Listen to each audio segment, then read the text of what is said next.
Luba Samuel jallatamtoon maatiiwwan waaqayyoon kan jallatan waaqayyos guddaa kan isin jallatu baga ayyaana fannoo gooftaa keenya Yesuus Kiristoos isin gahe akkam jirtu akkam turtani akkam bultani Ameen waaqayyo waaqni keenya inni haalotaaf guyyoota dabarsee yeroo kana mana isaa keessatti walitti nu qabee maqaa isaa akka faarfannu sagalee isaa akka dhageenyu fannoo isaa ol kaafnee akka kabajeeffannuuf nuuf eeyyame bara baraan kan galatoome nuuf haa ta'u. Guyyaan kun dhugaadhumatti kiristaana jedhee nama of waamuudhaafi kiristaanummaas nama dhugaatti simateedhaaf guyyaa gammachuu guyyaa mo'ichaa guyyaa ulfaataadha.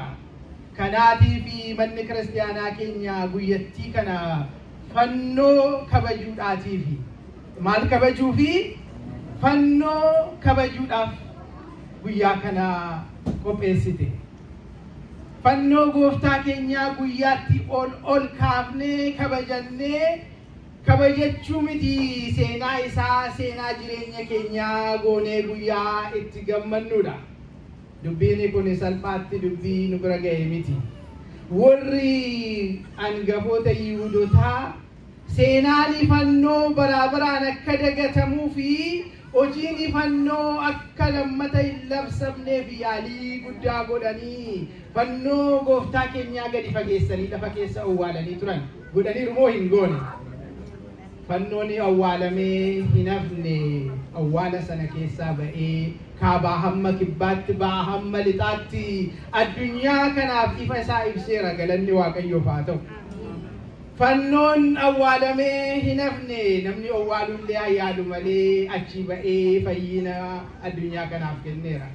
Manni kiristaanaa keenya kana kabajachuudhaaf guyyaa fannoo ayyaana masqalaa kana haala gammachuudhaan akka kanatti kan nuuf qopheessite. Waggaa waggaanis akka boleessi keenya sila jedhe waa'ee fannoo kana hin barannaa otuma barannuu seenaa isaa hundi keenya akka sirriitti hubanne yeroo kanatti nan amana. Waa'ee fannoo yommuu ka'u hundumti keenya itti boonna akka qulqulluun Phaawulos jedhe fannoo Kiristoos irraatii kan hafe kan ittiin boonan hundumtu anarraatii haa fagaatu tokkitti maaliinan boona jedhe fannoo Kiristoosiin ittiin boonaa jedhe. Kunis haaluma kanaan fannoo kanatti gammannee gammachuu guddaadhaan hamma addunyaa ajaa'ibsiisutti fannoo kabajachuudhaan beekamneerra. Egaa daaqoon gammeen sila dubbiin maalitti akka deemtu galteettii fi gaaffiyyuu yoo isin gaafate deebiif qophaa'aa jedhee ture miti. Bara baraan waggaa waggaadhaan waa'ee fannoo gooftaa Yesuus Kiristoos baran. Gaaffiin ani jalqabaaf qabu eddanni jedheetu hin ta'in otuma hin jedhin sila qophaa'e akeekuma waaqayyooti ta'a. Egaa waa'ee fannoo yeroo hundumaa baranna ta'e fannoo argitaniittu. Fannoo gooftaa keenya Yesuus Kiristoos kana argitaniittu. Muka isa inni irratti fannifame isa mootittiin Elleeniin qottee baafte sanan isiniin jechaa jira miti. Ija hafuurawwaa keenyaatiin fannoo gooftaa Yesuus Kiristoos ergaa fannoo sanaa taatee fannoo sana irratti raawwatamee al tokkicha bara baraatiif seenaa kan jijjiire iccitii fannoo sanaa dhoksaa fannoo sanaa hubattaniitu dubbii fannifamuu Yesuus Kiristoos sana argineerra. Hamma sana kabajachuun hamma sana addunyaatti ittiin baanee beekamuun sun baay'ee gaariidha. Garuu fannoo sana yommuu ilaallu ergaa isaa isa keessa dabarsinee argaa hin jiru taanaan agarsiisa ta'e dubbichi jechaadha. Kabara siyanaa kana gara agarsiisaatti caaleera waa'ee fannoo kabajachuu amma argitaniittu. Kana bade yommuu addunyaa kana irratti beekamne irraa hoo'isan agarsiisa paared sana miti dubbiin agarsiisa miti dubbiin ayyaana fannoo kabajachuu fannoo ol kakaafnee mul'isu fannoo addunyaatti labsu fannoo jireenya keenyatti labsuudha. Kanaaf mata dureen barnoota keenyaa irraa godhannee kan kaanu gara fannoo ilaalaa kan jedhu ta'a. Gara maalii ilaalaa? Gara fannoo ilaalaa fannoo Kiristoos. kanas immoo gooftaadhuma keenya Yesuus Kiristoostu utuu hin fannifamin dura barsiise. Mee wangeela qulqulluun Yohaannis nuuf barreesse boqonnaa 3 lakkoofsa 4 irraatii barumsa keenyaaf itti seensa goonee achirraatii kana wangeela Yohaannis boqonnaa 3 lakkoofsa 14 irraa akkas jedha. Museen lafa onaa keessatti bofa sibiila diimaa muka irratti akka ol fuudhe ilmi namaas immoo akkasuma muka irratti ol fuudhamuun yookaan fannifamuun in ta'aafi. Kunis immoo ilma namaatti kan amanan hundumtu jireenya bara baraa haa qabaataniifu ta'a jedhe. Galanni Waaqayyoof haa ta'u. Gooftaan keenya Yesuus Kiristoos wantoota ta'an hundumaa isa dura raajonni kan dubbatan hundumaa taatee hedduuti ta'e waa'ee fannoo isaa ilaalchisee fakkeenya ajaa'ibaa tokko fudhateetu ittiin barsiise. Bofa sibiilaa fannoo irratti Museen fannisee jedhe. Seenaa kana yeroo har'aa kana gaa seenaa fannoo baay'ee maqaa baranneef gaggabaabseetanii gara seenaa isaa gaggabaabseetanii jireenya keenyaaf hiikkisaa maal kan jedhutti ce'aa. Mee seenaa gooftaan Yesuus Kiristoos ittiin qabee waa'ee fannoo ilaaluu gara fannoo ilaaluun hammam akka murteessaa ta'e barsiise kana baruudhaaf gara macaafa lakkoofsaa yookaan Zayilquu isa jennu sana boqonnaa 21 lakkoofsa 4 amma 10tti seenaa taate tokko ilaalaa. Maaltu ta'ee fannoo yookaan bofa sibiilaa muka irratti Museen fannise sana gooftaan kan inni jedhe bara warri Yihuudootaa gabrummaa Gibxii ba'anii gara biyya ofii isaanii kan isaanii taate sana deemuudhaaf karaa eegalanitti utuma lafa onaa keessa deemaa jiranii sabni Israa'el warri gabrummaa jalaatii ba'ee gara bilisummaatti deemaa jiru kompleenii jalqaban. Gabrummaati gara bilisummaatti gara qe'ee isaaniitti gara mana isaaniitti isaan fuudhee kan deemaa jiru Museedhaatii fi Waaqayyo isa isaaniin dursee deemaa yeroo irratti gungumuu jalqaban. Maal jedhanii lafa onaa kana keessatti baraa kana keessatti nu fixuudhaafitu nu fuutee kaatee Waaqayyos kanaaf nu kaasee mannaa kana nuuf fineerra bishaanni hin jiru kana gidiraa kana nuuf fineerra jedhanii Waaqayyoof Musee irratti sabni kun gunguman. Yeroo kana Waaqayyo baay'ee isaanitti gaddee bofa summii hamaa qabu isaan gidduutti gadi dhiise. Adabbiin isaanii kana ta'e Waaqa irratti waan gungumaniif geggeessaa isaanii irratti waan gungumaniif gara bilisummaatti deebi'aa gara qe'ee keessanitti waan jedhanii isa dhiisanii gungummiitti deebi'aniif bofa summii hamaa qabu gidduu isaaniitti gadi dhiise. Bofti tokko tokkoon isaanii hin ciniinee Israa'el bitaaf mirgaatti lafa onaa iddoo qorichi hin jirretti kukkufee du'uutti ka'e. Gaafa sana deebi'anii maaloo yaa Musee gara Waaqayyootti nuuf boo'ii balleessineerraa jedhanii itti iyyatan. Yeroo kana Waaqayyo inni araara qabeessi dhiifama godhee fi garuu bofa sana kaase miti adabbii isaanii qoricha kenneef. Maal jedhee Museedhaan Musee bofa kana kan fakkaatu sibiila diimaarraa bronze irraatii hojjedhu. Bofa sibiilaa kana immoo mukatti fannisiitii namni bofi inni summii qabu inni jiraataan isa ciniine battalatti yoo isa fannifamee jiru fannoorra kan jiru bofa isa sibiilaa kana yoo ilaale hin du'u summiin sun hin fashala'a namtichi sun hin jiraataa jedhe. Dubbiin kun yommuu dhageessan Facebook irraa waan dhufe isinitti fakkaatu. Namni bofa jiraataa summii qabuun ciniiname sibiila mukarratti ilaalee fayya. Argitanii dubbii hafuurawwaa kana ija fooniin yommuu ilaallu xabiisa fakkaata. Xabiisa keessaayyuu waan gaddeebitu jookii salphaa fakkaata. Hin fakkaatu akka itti ija fooniin yommuu ilaallu. Ija hafuurawwaan dubbii hafuurawwaa kana ilaaluu qabna kan jenneef kanaaf. Innumti qoosa fakkaatu kun sabni Israa'el gaafa sana yommuu ciniinamu dafee gara fannoo yookaan gara bofa isa sibiilaa fannifamee jiru kanatti fiigee dhaqee ilaala. Gaafa ilaalu jiraataa ta'a galanni Waaqayyoof haa ta'u. Jiraateera moo hin jiraanne sabni sun irraa hafee har'a seenaan isaanii biyya isaaniitti deebi'anii kunoo argaa jirra mitiire. Kana isaaniin yaadachiise kanaan qabeetu dubbii fannoo isaaniin barsiise gooftaan Yesuus Kiristoos.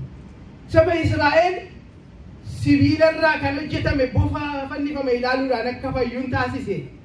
Anis immoo akkuma bofti sibiilaa mukarratti fannifame du'ee saba kana jiraachisuu qabaa. Namni kana ilaalee amanee hundumtu warra Israa'el duwwaan jennee, warra bartootaa duwwaan jennee, warra filataman duwwaan jennee, raajotan jennee eenyu jedhee namni kana ilaalee ilma Waaqayyootti isaaf fannifamuu isaatti amane hundumtu jiraata bara baraa ta'a jedhe. Galanni Waaqayyoof haa ta'u. Hunduma keenyaaf kenname carraan kun tokko keenyaaf. Nu duwwaa miti, warra gaafasii duwwaa miti. Ganaa dhalooti nurraatii dhufullee kanaan akka fayyuudhaafitu fannoon kun mallattoo fayyinaa ta'ee kuniif kenname. Kanaafitu gara fannoo sanaa ilaaluu qabna. Gara fannoo sanaa fannoo bofaa ilaalee edda Israa'el fayyee fannoo Waaqa isa jiraataa Gooftaa Yesuus Kiristoos yoo ilaallee hagam akka fayyuu dandeenyu sirriitti amanuu qabna. Fannoo sana sibiilicha sana ilaaluu miti. Waaqayyo yoo kana ilaaltanii fayyitu jedheeraa ilaalleen naan hin fayyine jedhanii amananiitu ilaalanii dhugumas fayyan. Amma bara sana ga'ee jiraattu ta'e jaarsumti inni miila lafaa fuudhuu hin dandeenye kun utuu boofi sun ciniine akka inni itti namarra utaalee fiigee gara fannoo sanaa dhaqu isinitti mul'atu nama caccabse na jalaa durii miti isinirra utaalee darba jaarsi miila fuudhuu hin dandeenye. Maaliif fayyinni achi jira, bofichaan ciniinameera. Gara fannootti fiiguun isaa dirqama. Otuu dubbiin nuu galte harrayyuu kana goonaaf raawwaadhaan. Fayyinni nuuf kennameera. Fannoo Kiristoos ilaaluudhaaf gara sanatti iji keenya yeroo hundumaa fiiguu qaba. Yeroo kana dubbiin fayyinaa gara keenyatti dhiyaata. Mee seenaa fannoo Kiristoos kana xinnoo mashee ol yaadachiifna. Baay'ee waan beeknuuf har'a akkuma isiniin jedhe gaggabaabsineetu hundumtuu damaraa sana qabsiisuuf ariifachaa jira. Aara sana garuu edda si'a tokko simannee booda nagaaduu dhoowwachuu danda'a. Teenyetas gabbiin ilaaluu waqaa ta'eef dursine ordanii isaa jirre. Gaggabaabsinee yoo ilaalle seenaa fannoo amma gooftaan keenya fayyisaan keenya Yesuus Kiristoos irratti fannifamutti fannoon nuti har'a jaallannee akka kanatti kabajnu kuni meeshaa adabbii, meeshaa du'a keessaayyuu du'i salphinaa kan irratti raawwatamu ture keessattuu warra Roomaa biratti. Akkas ture miti. Meeshaa du'aa ture fannoon. Gooftaa keenya fayyisaa keenya Yesuus Kiristoosiin dhiphina gidiraa du'a salphinaa akkasii ajjeesuuf jedhanii fannoo filatan isaan. Inni immoo fannoo kana irratti bakka keenya salphina isa dhumaa salphatee bakka keenya gidiraa isa hadhaan isaa cimaa ta'e sana fudhatee nu fayyisuudhaaf fannoo sana simate. Gaafa gara fannoo sanaatti ol baasanii guyyaa gidiraa isaa yommuu ilaallu fannifamuu gaafa ilaallu bal'inaan hin baranna. Gara fannoo sanaatti yommuu deeman maal godhan? Fannoo gindillaa guddaarraa hojjetame namni baachuu hin dandeenye. Simoon namticha Afrikaa sun gaafa gatiitti isarra kaa'atan ta'e akka allaadduu raafamee lafa dha'e. Fannoo hamma sana ulfaatu gatiitti isaarra kaa'anii gidiraa hedduu agarsiisaa gara qaraaniyooti fuudhanii ol ba'anii gooftaa keenya. Eega gidirsanii foonni isaa irraa murmuramee lafeen isaa amma bakkeetti mul'atutti reebanii booda fannoo sanarra ciibsanii fannoo guddaa sana lafa ciibsanii goofticha irra diriirsanii uumaa waaqaaf lafa. Sana booda harka isaa mirgaa harkisanii gara sanatti qabanii mismaara guddaa alaadoor sanaanii achirratti waqaranii harka isaa. Bita isaa achi harkisanii akkuma kana godhanii miilla isaa olirra kaa'anii akkuma kana mismaara guddaa sanaan itti waqaranii laphee isaa waqaranii. Achirratti dhiigni gooftaa Yesuus Kiristoos fannoo sanarratti lola'e. Gaafa sana fannoon qulqulloofte galanni Waaqayyoof haa ta'u. Yeroo fannoo gooftaa Yesuus Kiristoos dhungattan lubisin dhungachiisu. Siya sadii sin dhungachiisanii adda keenyatti buusa qooma'uu fi ulfina kennuu fi keenya agarsiisuuf. Birgaa sin dhungachiisa, bitaa sin dhungachiisa, gajjallaa kee sin dhungachiisa. Maal akka gochaa jirtan isinii galeera iccitiin kun. Harka kee isaanaaf jedhee qulqullaa fannoo irratti waqarame sanaaf galanni haa ta'u innetu gara mirgaa dhunganna. Gara bitaa yommuu dhungannu sachirratti waqarame sana dhunganna. Gadi buunee gajjallaa isaa yommuu dhungannu milli kee iddoon irratti naaf waqarame sana galanni siif haa ta'u sanaan hin fayyee jennee ulfinan kennaafi sanaaf fannichaaf jenneetu dhunganna. Kanaadha ija hafuurawwaatiin argineerraan nan jedhu fannoo Kiristoos yoo argitaniitu ta'e gaafa dhungattan kanatu isinitti mul'ata. gaafa ilaaltan kanatu isinitti mul'ata yoo fannoo Kiristoos argitaniitu ta'e. Masqalli mootii ayyaanaa jennee duwwaa darbuun deemna yoo ta'e garuu agarsiisa duwwaa ta'ee hafa malee dubbiin fannoo suni dhugaatti adda baafnee hubachaa hin jirru jechuudha. Kanaaf egaa gooftaan Yesuus Kiristoos akkasiinitu fannoo sana qulqulleessee gaafa inni irratti fannifamuusi fannichi meeshaa fayyinaa ta'eetu du'arraati meeshaa du'arraa meeshaa fayyinaa ta'ee nuuf kenname.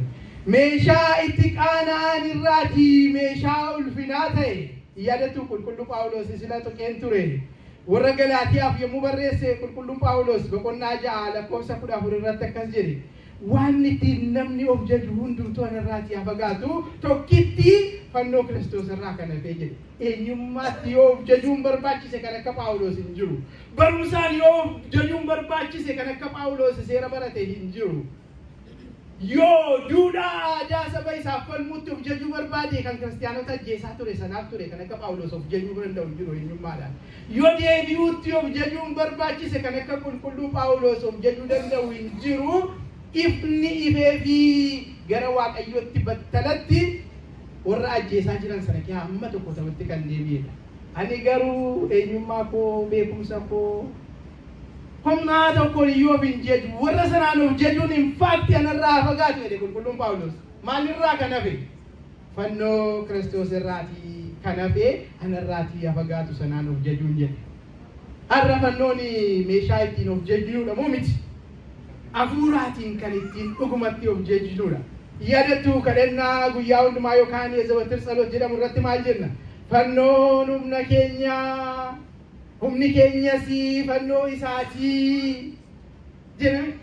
Fannoo kan nu jabeessu fannoo isaatii. Achi yoo maal jenna? Kan nu jabeessu fannoo isaatii. Fannoon isaa qooda fayyina lubbuu keenyaati. Warri Yihuudootaan hin galuu nuti garuu ni amanna. Warri amannes fannichaan fayyineerraa ammas ganaa hin fayyina ijoollee keenyaas ittiin fayyu jennee kadhata guyyaa hundumaa keessatti kan fannoo Kiristoosiin diina seexana irratti boonuudhaatiin labsinuuf kanaaf. Egaa dubbiin fannoo gooftaa keenya Yesuus Kiristoosii akka kanatti gara keenya dhufe. Fannoo kana dhugumatti arguu qabna. Arguuf maal gochuu qabna? Gara fannoo ilaaluu qabna. Gara fannoo ilaaluu qabna. Mee fannoon nuti gooftaa inni irratti fannifame mufti suni edda gooftaan Yesuus Kiristoos irratti du'eera miti? Ni duukaa jirtu miti? Bulluqi kun akka nama asaa deemaa jiru nan beekama qaatee fannisan gaggabaabsa. Irratti fannifamee du'eera. Eddasii booda irraa buusanii owwaalaniiru. Sana booda fannoon gooftaa akkam ta'e? Addunyaan baay'een isaa waa'ee kanaatiin talee yaadaa hin jiru. Nuti jabeessinee dubbii kana kan qabannuuf sana booda seenaan isaa fannoon suni isa jeemnee irradanii ofirraa kaafnee irrannaan inni du'aa ka'ee jiraataa bara baraa ta'e ulfinaanuu gara baasaatti ol ba'e. Fannoon sun immoo hojii gooftichaatti fufe jaamaa banuu dhukkubsataa fayyisuu du'aayyuu du'aa kaasuutti gaafa inni ka'u ammas dubbiin kun nuun hafne jedhaniitu akkuma seenaa isaa bal'inaan beennu fuudhanii boolla meetirii 30 gadi qotanii tulluu gidduutti dhoksaan dhaqanii owwaalanii lafa sanatti immoo namatti otuu hin himin namootaan iddoo kosii itti gatan haaraa qopheessine irraa achitti gataa jedhanii achi irratti kosii irratti gatamee bara baraan seenaan isaa akka irraanfatamu akkas godhani warri Yihuudootaa. Waggaa 300 na duukaa jirtu miti? Waggaa 300 waan mo'an itti fakkaatee ture. Guyyaan Waaqayyoo yommuu geessetti garuu mootittiin sun eenyu maqaan ishee? Elleeniin hin kaate. Guyyaan Waaqayyoo geenyaan guyyaan ittiin fannifannoo deebi'ee ifa ifatti addunyaatti labsamuun caalaatti ta'uun irra jiru waan ga'eef. Isheenis kaatee jaalala fannoo kanaan qabamtee fannoo Kiristoos barbaachaaf addunyaa naannoftee biyya Israa'el naannoftee gorsa abbootii amantaa jaarsolii biyyaa keessattuu kan akka namticha jaarsicha Kiriyaakos jedhamuu sanaatiin geggeeffamtee bakka fannoo adda baafatte. Seenaa isaa beektuu sana booda maal goote? Akkuma nuti har'a yaadannoof goonu damaraa damartee aarri isaa gara samiitti ol ba'ee achi gadi deebi'ee egzaaktilii eessa fannoon sun akka jiru itti mul'iseera moo mul'isne? Mul'iseera. Sana booda qottee fannoo sana baaste. Waggaa 300 akka waan hunda hin qabne achi jala gaafa taa'u. namoonni humna dhabeera seeniiru ta'a. Fannoon Kiristoos gaafachii ol ba'u garuu inni tokkichi fannoon suni akkuma durii dhukkubsataa fayyisu, akkuma durii jaamaa banuu, akkuma durii du'aa kaasuu jalqabe har'as fannoon isaa dhibee keenya hundumaa nurraati haa furu. Akkuma sana hojjechuu jalqabe kanaan fannoon gooftaa keenya iddootti deebi'ee ulfinni isaa caalaatti iyyuu addunyaa guutuu marsee har'a akka kanaan fannoo Kiristoosii kabajannee itti gammadaa jirra. Egaa yaadannoo sanaaf damaraa keenya yommuu damarree aara kana baafnu otoo akka gaafa sanaa ta'ee aarri sun gadi deebi'ee iddoo fannoon itti awwaalame agarsiise hundumti keenya afanamnee duunee sodaadha. Laphee keenya keessa awwaalameera har'a fannoon Kiristoos. Baay'een keenya dhugaadhumatti xiinxallee waa'ee fannoo isaatii kanaaf jaalala fannoo isaatii kanaaf ulfina fannoo isaatii kanaaf mul'isaa jirra moo mul'isaa hin jirru gaaffii hundumti keenya of gaafachuu qabnu. Waan hundi keenya yeroo yerootti yaaduu qabnu akka kiristaanaatti. Garuu wantoota gaggabaabsee waan tokko ta'e tuqee darbuun barbaada.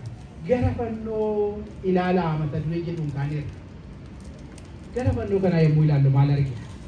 Yoo gara fannoo Yesuus Kiristoos gara gaara Qaraaniyootti ija miilla hafuurawwaan deemtanii ija hafuurawwaatiin Qaraaniyoo sanarratti fannoo gooftaa Yesuus Kiristoos kana yoo ilaaltanii maaluma argitu jettanii yaaddu?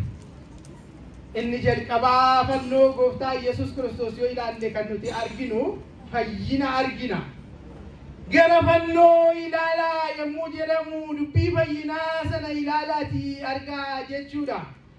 Jaalala namaatiif jedhee fannoo sanarratti yommuu ol ba'ee dhala namaa gabrummaa diina seexanaa gabrummaa cubbuu abaarsa jalaa baraabaraa jalaa furuudhaaf ol ba'ee maqaa ta'eedhaa fi gara fannoo yommuu ilaallu gabrummaa sana jalaa furamuu keenya argina moo nagarru? Fayyineerra baraabaraatiin si'a tokkichaa. Kanaafi akkuma silaa dubbifne Yohaannis boqonnaa 3:14 irratti hundumtuu warri anatti amanan akka fayyanii fi fannifamuun qaba jedhee fannifamee nu fayyisee gara fannoo yommuu ilaallu fayyina sana argina. Gara fannoo yoo ilaalle maal argina? Mo'icha baraabaraa argina. Seexanni fannoo sana irratti mo'ame. Waa'ee kanaa yommuu nu barreesse qulqullichi Phaawulos warra Qolaasiyaasiif yommuu barreesse boqonnaa 2:15 irratti akkasidha. Fannoo Kiristoos irratti warri qilleensa irratti gootummaa qabanii diiyaabiloos jechaadha. Achirratti salphatee harka qulqullaa hafee bara baraanis kan salphate ta'ee jedha. Akkamittiin ta'ee dubbiin kun Kiristoos fannoo sana irratti fannifamuudhaan gaafa inni du'u seexanni maal ta'e isinitti fakkaata? Bara sana fannoo irratti kan fannifamu nama akkamii jenneera? Warra cubbamoota warra yakkamoota irra badii cimaa dalaganiidha miti? Namticha kana lubbuu isaa fuudheenis yooliin buusa cubbamaa kana jedhee gaafa diiyaabiloos seexanni gara fannoo gooftaatti dhiyaatu ulfina waaqummaa isaa fannoo irra taa'ee inni akka cubbamaa inni akka dadhabaa fannoo irratti du'ee ulfina waaqummaa isaatiitti mul'ise. Gaafa kana seexanni wareeree gamada qilleensaa hafuurawwaan hidhamee achitti qilleensa irratti hidhamee wareeree iyyee hafe. Eenyudha inni akka cubbamaa, eenyudha inni akka dadhabaa akka namaatti fannootti ol ba'ee na salphise kun dheetu inni iyyuu lubbuu isaatiin gooftaan keenya gara si'oolitti gadi bu'ee lubbuu achi keessa jiran hundumaa fuudhee gara gannataatti dabarse galanni isaaf haa ta'u. Eenyudha inni akkas na salphisee harka qullaa na hambisee amma seexanni iyyutti mo'icha guddaa fannoo irratti nuuf mo'e mo'icha Qaraaniyoo yommuu jennu waa'ee kanaa haasofna. Gara fannoo yoo ilaalle mo'icha kana argina. Har'a waan baay'een humna keessan raasee humna isin buusuu danda'a. Haala addunyaa kanaa yommuu ilaalan humna nama buusa. Haala mana kiristaanaallee yommuu ilaalan naqa tokko abdii nama kuta. Jireenya ofii keenyaa yommuu ilaallu jireenya maatii keenyaa gaa'ela keenyaa jiruu keenyaa yommuu ilaallu waan baay'eetu humna nama buusuu danda'a. Yeroo kana gara fannoo Kiristoos ilaalaa mo'ichi baraabaraa kan ittiin argamu fannoo isaatiin maqaa ta'e. Gara fannoo Kiristoos yoo ilaalle mo'icha kana argina. Maal argina kan biraa gara fannoo Kiristoos yoo ilaalle? Gara fannoo ilaalaa waamichi jedhu kun akkasumaaf maal argina? Jaalala guddaa argina. Jaalala argina. jaalalli ilma waaqayyoo teessoo isaarraa ulfina waaqummaarraa gadi buusee hamma nama ta'utti isa geessisee sanarratti si dhabne amma du'atti darbee ga'utti isa geessise. Kana hundumaa kan isa godhe maal beektu? Jaalala dhala namaa nama waan jaallateef bu'aa. Fannoo yoo ilaalle kan argina jaalala. Jaalala dhugaa isa daangaa hin qabne isa hin madaalamne isa guddaa sana argina. Yohaannis boqonnaa 15 lakkoofsa 13 irratti yoo dubbistan maal jedhe gooftaan keenya?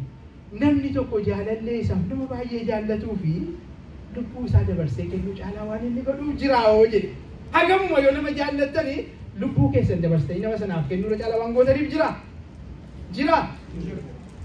Rakki salphaadha wanti kun ichi haftattu kamee warra gamanaan lubbuu keessan caalaa waan jaallattan qabdu. Dhugaa ishee dubbannu jira wanti lubbuu keessan caalaa jaallattan. Hin jirtu miti. Lubbuutti dhuftee naan waan tatte hafa malee lubbuu caalaa waan lubbuu akkas jaallattan kana yoo nama laattani sana caalaa waan gootaniif jira. Haati manaa abbaan manaa haata manaa jaallattuuf maal laattaaf mee yaadime? Lubbuu isaa kennuu caalaa waan namni namaaf godhu hin jiru. Lubbuu koon isiniif kennee hammas isin jaalladhaa. Waa'ee Waaqayyoo yommuu yaaddan gara fannoo yommuu ilaaltan Waaqayyo ammana nu jaallate kana hubachuu qabna sirriitti. Yeroo haalonni nu mijachuu didu yeroo tarkaanfiin jireenya kana keessatti fudhannu nu jalaa fashilaa meerre Waaqayyo illee waan Waaqayyo nu jaallanne nutti fakkaachuu danda'a. Gara fannoo yommuu ilaallu garuu du'a bara baraa jalaan na furuudhaaf hammana naaf godhee datee dhuguma Waaqayyo na jaallata innee iccitiin kun nuuf galuu qabdi. Gaafa sana dhuguma fannoo argineerraa gaafa sana dhuguma fannoo kabajachaa jirra jechuudha. Sana duwwaa irratti garuu hafuu hin qabu. Gara fannoo yommuu ilaallu kunis immoo hagam akka jaalala Waaqayyoof qabnu galagashinee of ilaaluu qabna. Nama jaallannuuf hoo maal goona? Jaalallee keenyaaf Kiristoos irraa kan nuti barre. Yoo nuti balleesse irra darbuu fi dandeenya. Lubbuu dabarsuu dhiisaa waa'ee lubbuu walirraa gaafachuun baay'ee cimaadha. Yoo namni isin gaddisiise hiriyyaan keessan jaalalleen keessan waa baay'ee walii wajjin dabarsitan dhiisaa sana iyyuu haati manaan keessan ana jettan abbaan manaan keessan ana jettan. Okay, sana bira iyyuu darbaa. Saayinsii yoo deemne 50% isin kan ta'e ilmi keessaniif intalli keessan isin irraati kan qooddate qaama keessan yoo isin gaddisiise maal gootuuf lubbuu miti dhiifama gochuu fi dandeessu. Isa kanaadha gara fannoo kanaa yommuu ilaallu kan baruu qabnu. Kaafa sana fannoo argineerraa fannoo kabajuun agarsiisa osoo hin ta'in yeroo sana dhugumatti waa taatee nuuf raawwate kana ol kaafnee mul'isuun keenya nutti mul'ata. Lamaan tokkotti isinii dabaleetan ho'a kana jalaa isin qabbaneeffachiisa. Gara fannoo yommuu ilaallu dhiifama argina. Gara fannoo ilaalaa jechuun gara dhiifamaa ilaalaa jechuudha. Dhiifama argina gara fannoo yommuu ilaallu. Yaadattu gooftaa Yesuus Kiristoos fannoorra dhaabatee waan inni jedhe. Jarreen itti naanna'an inni kaan alangaa rukutee qaqqalaa ture sanaa. Inni kaan harkasaa akkasila jenne irratti fannoo irratti mismaaraan waqalaa ture sanaa. Inni kaan eeboon waraanaa ture sanaa. Waa'ee isaanii yommuu fannoorra dhaabatee haasa'u maal jedhe beektu? Kompleenii liisti gadi yaasaa ture waan isheen na goote natu beeka waan inni na godhe natu beekaa miti. Kan inni jedhe maal? Yaa abbaa koo jarri kun waanuma godhan iyyuu hin beekaniiti dhiifama godhiifi jedhe miti. Gara fannoo yommuu ilaaltan maatiiwwan Waaqayyoo kana arguu qabna. Ishee kanaadha kan arguu qabnu gara fannoo yommuu ilaallu. Dhiifama arguu qabna achirratti dhiifama ta'e. Yaadattuu namticha hattuu mirga isaatti fannifame sana bara jireenya isaa guutuu nama saamuudhaatiin dabarse miti. Gooftaan Yesuus tokko badii namicha kana argaa ture waan inni godhe waaqummaa isaan kan isa jalaa dhokate jira. Argaa ture. Gaafa mootummaa keetiin dhuftu daraana yaadadhu jedhe miti namtichi kun. Gaafa sana maal jedhe gooftaan? Gaakki gaafa sin eegdu har'a galgala naa wajjin har'uma kana mootummaa koo seentattiin jedhee ramoon jenne. Dhiifamni kana caalu jira. Otuu badiisa isaa hundumaa arguuti har'a fayyitanaa wajjin jiraattaa jedhe. Gara fannoo yommuu ilaallu kana arguu qabna. Kana arguu qabna yommuu jedhu kana appreciate godhataa dinqisiifadhaa mataa isaa miti dubbisni galeera. Nama meeqatu jira addana hiriyaa isaa wajjin fira isaa wajjin wallolee jaarsummaan meeqa kana raarsuu dadhabe. Gara fannoo yoo ilaaltan jaarsummaan kan isin dadhabe sana har'a bilbilaati har'a dhaqaatii fannoo Kiristoosin arge maqaa ta'ee fi abbaan koo fannoo irratti warra isaa ajjeesaa jiru sanaaf dhiifama godhe maqaa ta'ee fi natti balleesses waa'ee sanaa miti dhiifama naa godhe obboleetti dhiifama naa godhe obboleessaa sana gochuu qabna yoo fannoon iccitiin fannoo nuuf galeera ta'e. ani kodii suufi nan barbaada sadaqee bakkotu na didi ilma didee malee na yaada gaafa kana gara fannoo yommuu ilaaltanii laphee keessanii isa didee sanaatiin fannoo Kiristoosiin mallatteessaati cabsaati bira darbaati ganaasiin mari'adha miti isa fannoo irratti naaf fannifame sanatu natti hime nan godha gara bofa isaa sibiilicha fannifame ilaalaa du'arraa haftu ennaan Israa'el ilaalee fayyee ilaaleetu summii bofaarraa hafeera moo hin hafne unisi sana dhageenyee fannoo irratti waan fanta'e kana yoo argine irra ta'e salapheen keenya nu dubara dabarree dhugaa nurraa eegamu sana nagaa buusuu itti hafuufnu yeroo sana dhugumatti gara fannoo ilaalleerra jechuudha gara fannoo ilaalleerra jechuudha gara fannoo yommuu ilaallu araara argina araara gooftaa Yesuus Kiristoos aarsaa inni godheetu argina ifamas argineerra aarsaa isaa argina aarsaan gooftaan Yesuus Kiristoos cubbamootaaf dhiyeesse maaliidha hoolaadha reettiidha akkas gochaa turan ammanni dhufutti inni dhiiga isaa foon ofii isaa aarsaa godhee Waaqayyoof dhiyeesseetu anaaf isiniif balbala mootummaa isaa banee galanni isaaf haa ta'u yoo fannoo argitaniitu ta'e mee Waaqayyoof aarsaa maal gootu waa'ee Waaqayyoof jettanii maal aarsaa gootu waan jireenya keessan keessatti Waaqayyo irraa adda isin baasu sana aarsaa gochuuf hidhadhaa kaa yoo fannoo argitaniitu ta'e gaafa sana dhuguma fannoo kabajaa jira arsaan dhugaa fedhii keenya fedhii Waaqayyoof jennee gadi qabne isa kan Waaqayyoo ol kaasuudha gara fannoo yommuu ilaallu ajajamuu argina gooftaan Yesuus Kiristoos gaafa gara fannootti ol ba'ee ajajamuun isaa ammam guddaa kan ta'e kan mul'isu waa baay'ee utuun kaasuu barbaadu waa tokko jira Luqaas boqonnaa 22 lakkoofsa 48 irratti deemee akkuma keenya guutummaatti nama waan ta'eef gaafa fannoon guyyaan ishee yeroon ishee geessu Geetsemaneetti maal godhe hin kadhate miti yommuu kadhate hamma dafqa dhiigaa dafqutti sodaatee irra deddeebi'ee gara Waaqa isaa gara Abbaa isaa gara jiraataa bara baraatti iyyatee jedha yommuu sana maal jedhe xoofoo dhiphinaa kun narra haa dabartu jedhe gidiraan fannoo kun sodaachisaan dhiphisaan kun narra haa dabartu garuu immoo akka fedha kootii otoo hin ta'in akka maalii haa ta'u akka fedha keetii haa ta'u ajajamuun kun isinitti mul'ata sodaadheera sodaachisaadha guutummaatti nama waan ta'eef akkuma keenya sodaadha garuu immoo otoo narra dabarte natti tola garuu akka kootuun ta'in akka fedha keetii haa ta'u fedhi Waaqayyo fayyina keenya maqaa ta'eef Kiristoos bakka keenya bu'eetu uffannifamee du'ee jireenya nuuf laate ajajamuu kanarraati bara Waaqayyo ajajamuu fedhi keenya waan adda addaa ta'uu danda'a garuu akka fedha Waaqayyo haa ta'u jechuu kanarraati baranna jechuudha walii keenyaaf ajajamuu Waaqayyo ajajamuu sagalee isaaf ajajamuu asirraa barannu ishee xumuraati kun maqaa ta'eefi kana isin jedheen ta'u fannoo irratti kan nuti arginu gara fannoo yommuu ilaallu bu'aa itti cichanii jabaatanii hamma dhumaatti adeemuu argina bu'aa itti cichuu argina itti jabaatanii hamma dhumaatti adeemuu gooftaan Yesuus Kiristoos kan inni dhufeef du'ee nama fayyisuuf miti hamma dhumaatti deemee fannoo sana irratti ol ba'ee du'e du'uuni gooftaa keenya milkaa'ina isaa keessaa isa guddaa ta'uu isaa yommuu mul'isu irraawwatee jedhe hin milkaa'inuuf du'a nutti fakkaate inni garuu hin milkaa'e kanaaf hin dhufee ani du'ee aarsaa ta'ee ijoolleen addaan fayyuuf hin dhufee milkaa'ina hamma dhumaatti deema milkaa'inni isaa sun maal jettu du'uu isaa miti anaaf isin fayyuu balballi mootummaa Waaqayyoo banamee firii ta'ee baraabara dhaloota hamma dhalootaatti nuuf kennamuu isaati milkaa'inni kana caalu jira jenereeshinii tokko miti jenereeshinii lama miti Gen X Gen Y maaloo jennu sana miti baraabara jalqabaa eetii hamma ziitii fayyise baraabaraatiin milkaa'ina guddaa hamma dhumaatti deemee gonfate gooftaan keenya waliin fayyisu isaaf waan tokko iyyuu miti nu keessaa tokko akka nama ta'eetti milkaa'ina guddaa argate hamma dhumaatti tigichanii deemuun fannoo irratti kan arginu kanaadha kana duwwaa miti qulqulleettii dubroo maaramiidhaa fi Yohaannis isa abbaa wangeelaa yaadattu fannoo sana jalatti hamma dhumaatti tigichanii hundumtuu yommuu baqatee deeme achitti argaman gooftaan maal ittiin jedhe haadha koo kunooti ilmi kee jedhee ilma caalu ilma nama keessaa dhugaatti jaallatamaa ta'e Yohaannis hin kenneef miti Yohaannisiin ammadumaatti xixiqqee deemee fannoo jalatti yommuu argamu maalitti hin jedhe Yohaannis jedhee haadha caaltu ilaa kunoo haati koo haadha keeti jedhee haadha kenne itti cichanii deemuun kana fida nama keenya. Maatiiwwan Waaqayyoo itti cichanii ammadumaatti adeemuun kana fida kottaa jabaannee itti cichinee fannoo sana ilaallee ammadumaatti hamma mootummaa isaatiitti aarsaa yoo barbaachise aarsaa baafnee. Obsa yoo barbaachise obsaan tarkaanfannee itti cichinee ammadumaatti adeemnu gaafa sana ifti fannoo isaatii jireenya keenya irratti jiruu keenya irratti maatii keenya irratti biyya keenya irratti komuniitii keenya irratti ni faa Waaqayyo akkasuma nuuf haa godhu.